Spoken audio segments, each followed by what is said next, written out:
Rusty. It's the hypest video we're ever going to do!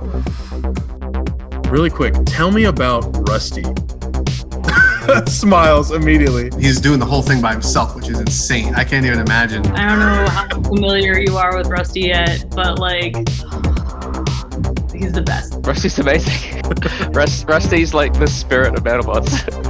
But it has character, it has a definite character, and we were all cheering for it when it got up after being hit and it scampered away. I feel like out of all the robots in the tournament, Rusty had the most pure effort put into it. Like, you can see that he made it with stuff in his house, plus Home Depot. It's so charming. It's some of the most wholesome content that BattleBots has had. It is the most kludged together, funky robot, but it works. I think if you ask anyone in the pit, they would have, without a doubt, said, Rusty's awesome. Rusty's the kid in the playground that gets like whacked about, slapped. He gets back up again. He's a fighter. He keeps on going and going and going. Nothing stops him. And at the end, he's like, still okay. Today, we're talking to the sweetheart of Season 5, Rusty. On this episode of Behind the Battle. Me.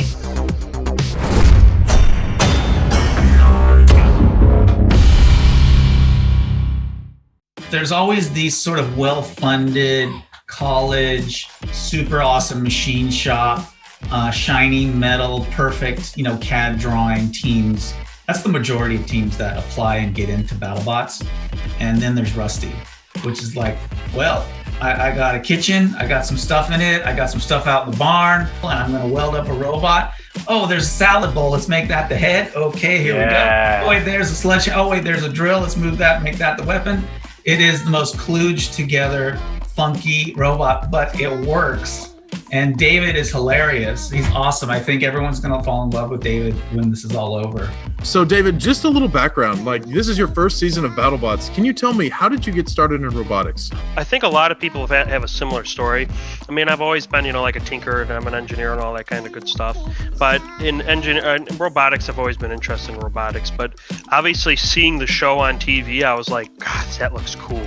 And ever since I was younger, I've always wanted to get into the show. And one day you get a job and your pocketbook grows a little bit. And then you're like, oh, credit cards. And then you're like, bam, build a robot, right? When I saw on the website that you could actually, any old Joe could apply, I was like, all right, let's do it. And I started building the robot and I applied for it. And 3 years later, I made it. So you applied 3 times? Yeah, the first time was kind of accepted. They were like, you can come and you can maybe, but if not, you can hang out and stuff. And I was like, oh, cool. And I wasn't able to make that one. I sadly set myself up for failure with that one, but that's okay. And then the second time I didn't get accepted. And then the third time I was kind of accepted, kind of not accepted. And then COVID hit and I was reaccepted. So I was like, hey, all right, I can make it. Like, I'll take it. Right, exactly. I was like, whatever, that's fine. Had Rusty been like a long-term project before these 3 years? Or had you been building this robot just knowing that you were going to try for BattleBots and get there one day? The first go at it, I tried building him a month out. Once I realized the show had kind of rekindled and stuff, and I had known it had gone the year before, but I just finally noticed that it was back. And I applied, and Greg was like, yeah, give it a shot. And so it was about a month out, so I spent a month of like really working on Rusty hard, and then when I didn't make it, then it was maybe another couple of weeks I worked on him, but then he was like functional, but I kind of parked him in the garage because I was like, I'm spending a ton of money on this. The third year was when I really like dumped like massive amounts of time into him, but at that point it was just like, full blown, full steam. We're going to build him. We're going to put him together. I was like, if I need a part, I'm ordering it. And so I just really started cranking out on him. Gosh, I mean, towards the end there, at least the last 2 or 3 weeks, I mean, I was at least putting like, if I could, 6 to 8 hours a day into him. And with Rusty, because none of him was like built in CAD or anything. Yeah. What was really killing me on time is if I'd build everything up. If one thing didn't fit, I'd have to tear the whole robot back apart because you got to, right? I wouldn't want to, like, if I needed to weld something inside of him or cut something, I'd have to strip him back down, weld it. And so there was a lot of build, unbuild, build, unbuild. Yeah, and so trying to get stuff fit like that without a CAD program where you can like, oh yeah, I got space here, I can tweak this, I got to shrink this. I'd go to fit something up, be like, yeah, that'll fit, and I'd get it in there and be like, nope, it doesn't fit. So I'd take it back out, cut it, try it again, take it out, cut it. Or I'd build something and I'd be like, wow, that sucks. And so I'd end up tearing it apart and putting it back together. And it's tough, especially when you don't have machines, obviously, like there is no machining on his like body or chassis or anything. It's all welded. I can't tell you how many times I'd be like weighing him in or something and I'd like tweak something or I'd weld something on there or something to try it. And I'd be like half a pound overweight. And I'd be like, well, the bowl actually weighs like 2 pounds and I don't need the bowl. It's kind of more cosmetic. And they'd be like, we'll allow the bowl, because everybody wanted to hit the bowl, right? They were like, get the bowl. So the bowl was always in. Everybody would always give me the bowl allowance. So I was like, Greg, you need to write in the rules that like any mixing bowls, they don't count towards weight. At the end of our shoot schedule, every builder was in love with Rusty and just was like, if this wasn't so much of a social distancing thing, they would have had him up on, they would have been lifting him up, and they love Rusty. It's like the greatest new sort of kludged together little robot that's come to BattleBots in a long time. Just one-man team, rocked it, like, oh, it's just, Rusty is the best. And like the fights that he had, just like, you just get excited of him just be like, eh.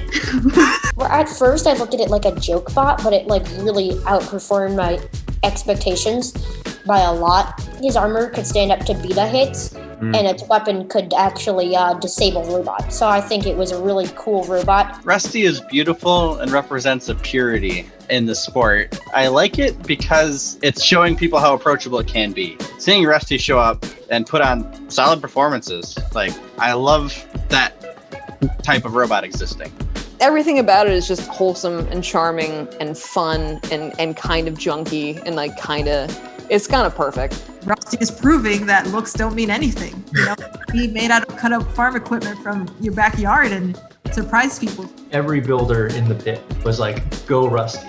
Yes. He's the hero, the champion. Everyone was rooting for him. Talking to all of these BattleBots teams and captains, and the one thing they always bring up is, we love Rusty. Rusty is if you ask them who is their favorite bot of the competition this year, they go, Rusty, hands down, not even a competition. After Beta smashed the soft butt of Rusty, as he says, after they smashed that, which luckily the bar I welded over the back to guard the air valve did its job. It deflected the Beta hit enough that it didn't. I don't know what the tank, if it would have held up or not. I mean, Beta's the thing. They didn't show it in the episode, but he swings the hammer when they do they're like, robots activate. And he squatted and swung the hammer into the floor. The electromagnets hit. It didn't lift off the floor the tiniest little bit. When that sucker hit the floor, I was like, oh, God. I mean, it shook the stands in the building. So he swung at that valve. I was like, oh, no, he's going for the air valve. He wants to blow, he's going to rip the valve up. But luckily that bar just enough deflected his hit, and it went off to the side. But after he mangled my cover, Gabe, after the match when I was getting ready and everything, he came over and was like, what can I help with? And I was like, well, yeah. So I ran over to him and like, can I remake Rusty's back end? Can I redo this? Can I do this for you? Can I help you? Can I put a sticker on that for you? Can I help you just redo the tracks on Rusty? Because Rusty, you really want to do work on him as well. He's he's an engaging robot. It was great. I mean, it's wonderful when you go to these events and you see the people on TV and everything, but then you actually meet them and you're like, wow, they actually are wonderful people. It was awesome, They're like, don't meet your heroes. And it's like, nah, not in BattleBots. You want to meet your heroes because you're going to like your heroes even more. Dave, what was it like stepping into the battle box for the first time? Borderline heart attack is what it was like. I mean, for me, it was extremely surreal because though I was like, I'm going to make this and I'm going to make it work and I'm going to get there for whatever it takes, actually getting there, I was like, I actually did it. I actually made it here, And so it was like super surreal. And then at the same time, it also hits you. You're like, I'm on TV. I'm being recorded. My parents are going to see this. I was like, everything's kind of going through your head and you're trying to get your cues squared away and stuff. And it's also kind of like whatever you had planned, because everybody plans, right? It was like, well, I'm going to do this, I'm going to say that. Some of that is kind of like, it's out the window, right? Because then you're all over the place, and they're like, over here. I think in the very first, when you see me walk out when I'm going to fight Spork, I think I'm like, is here okay? Is this good? Because they were trying to tell me, like, you're supposed to stop here, go over here, and I'm like, oh, I'm doing things. But it was like, it was like super sensory overload. Everything's going on. I was like, wow, it's happening. You know, it's like a Disney movie. You know, everything's exciting. And you're rolling up to the box, and the next thing you know, you're like, you're there. It was really great. I mean, it's wild. It's an adrenaline rush. Everything's and it happens so fast. I mean, even the fights, total tunnel vision the whole time. I even after the fight, I was like, did I win? I got back up. What happened? You know, it was just like, I cooled off a little bit for like the second and the third fight. I mean, by the time I had tasted loss after Beta, I was like, all right, we got the first loss out of the way. We kind of figured that would probably happen. You know, you're a little more relaxed, but I don't know if you're ever totally calm when you walk in there, because it's incredible, and it's just so much going on. And you have 3 minutes. You spent all this time building, working, and it comes down to 3 minutes. You know, it's like fly or die at that point. Tell me about this fight with Rusty. Oh no. We're gonna receive hate mail for that one. Yeah. It's Rusty is like one of the robots with the most character this season. And it was definitely one of our team's favorites. Yeah, it's like, I think it's the bot of America. It's capturing like the hardworking American. Dave's there by himself, you know, blood, sweat, and tears. He's there. He's got this robot, and it's surprisingly tough. We didn't know that going into the fight, so we thought we were just gonna thought we were gonna blaze through it, and it's just like we hit a steel wall, I suppose. Yeah. Ooh. What ended up happening with the Saw Blaze fight, so Rusty his weapon's obviously pneumatic, and he's got a pneumatic cylinder in him. And the cylinder is power both directions. I know a lot of teams do power down and spring return, but he's power both directions. And so what ended up happening was his air cylinder in him, which is, I think it's a 3 1/4 inch bore cylinder, it was rubber cushioned at the end. And eventually, over time, just working the arms and stuff, those cushions were getting beat up. And so what ended up happening, I had to crank on a real short stroke, and if he cranked back too fast or too hard, the crank, I don't know how to actually do this, and I should write a piece of paper, but the crank will come back until, if this is the shaft, it'll come back until it's aligned with the shaft. If it came back too hard, it would compress too much and go over, I'd call it over center, right? Mm-hmm. So you'll see him when he starts the match, his arms come up, they kind of stutter, and then he keeps going back, and he actually whacks himself. Once that happened, it was like, done, no weapon. I fought Spork the first night, and then the next morning, I think by 11, I was back in the lineup because they wanted me to fight Beta. That wasn't too terrible because I didn't have to do a whole lot between Spork and the Beta fight. And then it was like next morning, same thing again. They're like, you're fighting Sawblaze. And I was like, I haven't even repaired it yet. So I had tested him once in the box, right? I saw the over-centering happen, and I was like, oh, crap. So my quick fix was, because they wanted me like right then, I took a ratchet strap and I wrapped it around like a suspension limiting strap, basically. I put that on, took him back into the text box. I must have ran it 20 times. I was like, oh, it's holding, it's perfect, right? Well, the 21st time was the time it stopped working, and he was already in the box. I was all excited because I took the forks off and I was like, I'm going to get him, because everybody's like, oh, he's going to get you in the basket and he's going to control you. And I was like, fine, take me in the basket. I was going to drive the front end of Rusty into the basket and just put the hammer down and just let him ride me around while I was trying to chisel the top of him. Sadly, without the chisel, that happened, but there was no chiseling. It was just chopping and chopping and chopping. And I don't know if Jameson knew if the weapon malfunctioned or not, because obviously the weapon stuff, the hammer writes him, right? So he flips me over on my side. I was like, oh, man, this is not how I wanted to go out. And Jameson just kept going, though. He's like, oh, he's going to self-right. And he flipped me back over. So it was 3 minutes of just chop, chop, chop. I mean, he went from one wall to the other wall, to the hammer, or the chop, or the wall. So after 3 minutes of getting beat up, though, I am proud to say that Rusty was still driving. Yeah. So he finally, at the end of it, I'm just like, oh, and he stopped, and I drive out of the basket. And people were like, shocked. They were like, oh, Rusty's got to be dead. You know, he's just beating a dead horse. When Rusty drove at the end of the match, the stands erupted. They were like, he's alive! It was good, though. I had a ton of fun. And Jameson, again, we're talking about how nice the builders and stuff are. Jameson and the team and everything, they were super friendly and super nice. They were like, hey, great match. They were like, we love fighting you. We were everybody wanted to fight me, right? Everybody was like, let me fight Rusty. They, again, after the fight, they were like, you need anything? You need parts? You need to rebuild? Whatever. We're there for you. And it was awesome. It was really great. It really was. What was it like being a one-man band at BattleBots this year? It was awesome. I mean, don't get me wrong. There were definitely times where I was like, gosh, I could really use somebody to like do my laundry because I can't go do laundry. Everything came down to me, right? So if there was a mistake, if there was a problem, it was my fault. If I forgot something, I didn't fix something right, it was all me. Everything was all me. But I will say this, the upside of it is I enjoyed being able to build how I wanted, design how I wanted, put things together how I wanted. And up to that point, up to actually getting there, I did do everything myself. You know, it was another thing too, where it was like, I decided I wanted to do it. I think a lot of people didn't think I was going to make it. I didn't think a lot of people thought I would never make it, and I would just dump time and money into it.